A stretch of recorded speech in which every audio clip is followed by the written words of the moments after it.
Oppo bikin HP baru lagi, tapi kali ini yang bikin orang bingung bukan desainnya, melainkan performanya. Karena di saat brand lain mulai memakai chipset yang lebih kencang, Oppo A6c malah memakai unit SoC T7250 yang cukup jadul. Tapi anehnya, HP ini tak punya beberapa hal yang justru menarik banget, mulai dari baterai, layar, serta media penyimpanan. Jadi sekarang pertanyaannya, apakah Oppo A6c ini bakal jadi HP Oppo paling worth it di rentang harga 2 jutaan? Atau justru cuma menang nama brand doang? Di video kali ini, kita bakal ngebahas kelebihan maupun kekurangan daripada Oppo A6c yang berhasil tim forum Gadget rangkum.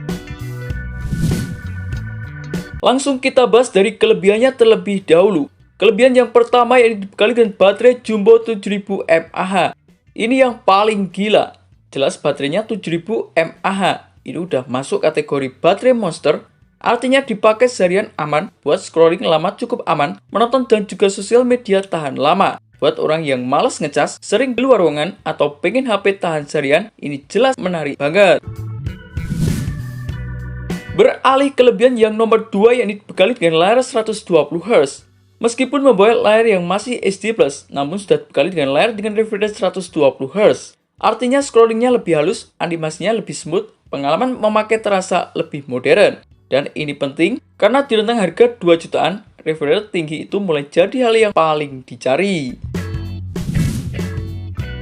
Sementara kelebihan yang nomor 3 yang dibekali dengan penyimpanan UFS 2.2. Nah, ini jarang dibahas. Media penyimpanan internalnya sudah UFS 2.2, bukan cuma eMMC. Artinya buka aplikasi lebih cepat, install game lebih ringan, dan juga transfer file lebih kencang. Overall, ini terasa lebih responsif. Meskipun menggunakan chipset yang cukup jadul, tapi minimal storage-nya nggak terlalu ketinggalan zaman. Beralih ke kelebihan yang nomor 4, yakni masih adanya slot kartu microSD dan juga jack audio 3,5mm. Oppo A6c juga masih mempertahankan slot kartu microSD, ditambah jack audio 3,5mm. Kelihatannya sepele, tapi buat banyak orang ini cukup penting banget. Karena media penyimpanannya bisa ditambah, masih nyaman memakai earphone kabel. Jadi kalian nggak perlu beli adapter ribet. Sementara kelebihan yang nomor 5 yakni berbekal desain Oppo yang masih rapi. Kalau ngomongin soal desain, Oppo memang jarang jelek. Meskipun ini adalah HP murah, tampilannya tetap rapi dan juga clean. Tambah dengan pelindungan sertifikasi IP64 yang tahan percikan air dan juga debu. Jadi minimal lebih aman dipakai harian dan juga nggak terlalu takut kena cipratan. Dan untuk kelebihan yang terakhir yakni berbekal ColorOS dan juga sistem operasi OS Android 16. HP ini juga langsung menggunakan Android 16 dengan tampilan ColorOS 16. Dan biasanya ColorOS itu cukup ringan, stabil, dan juga animasinya lebih enak. Cocok buat pemakaian harian, buat penggunaan biasa ini bakal terasa nyaman. Sekarang kita masuk ke bagian yang paling penting. Oppo A6c juga punya kekurangan yang cukup serius. Kekurangan yang pertama yakni chipsetnya masih unit SoC T7250.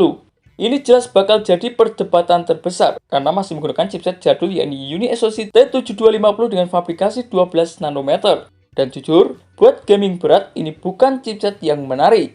Buat permainan seperti PUBG Mobile, Genshin Impact, atau multitasking berat, kemungkinan bakal cepat mentok. Jadi HP ini lebih cocok buat sosial media, chatting, YouTube, atau pemakaian ringan. Sementara untuk kekurangan yang nomor 2 yakni pengisian ulangnya cukup lambat. Nah, ini juga hal yang perlu kalian sayangkan. Meskipun dibekali dengan baterai Jumbo 7000 mAh, namun hanya didukung dengan fast charging 15 watt saja. Artinya ngecasnya bakal lebih lama. Dan di tahun sekarang 15 watt itu mulai terasa ketinggalan. Dan untuk kekurangan yang terakhir yakni tidak adanya fitur giroskop. Ini yang bikin para gamer kecewa, karena tanpa dukungan fitur giroskop, artinya kontrol game jadi kurang nyaman, terutama buat game-game FPS. Buat para gamer ini jelas minus tersendiri.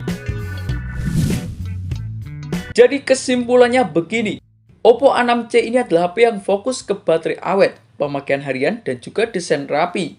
Kelebihannya ada pada baterai monster, layar 120Hz, penyimpanan UFS 2.2 dengan tampilan ColorOS yang nyaman.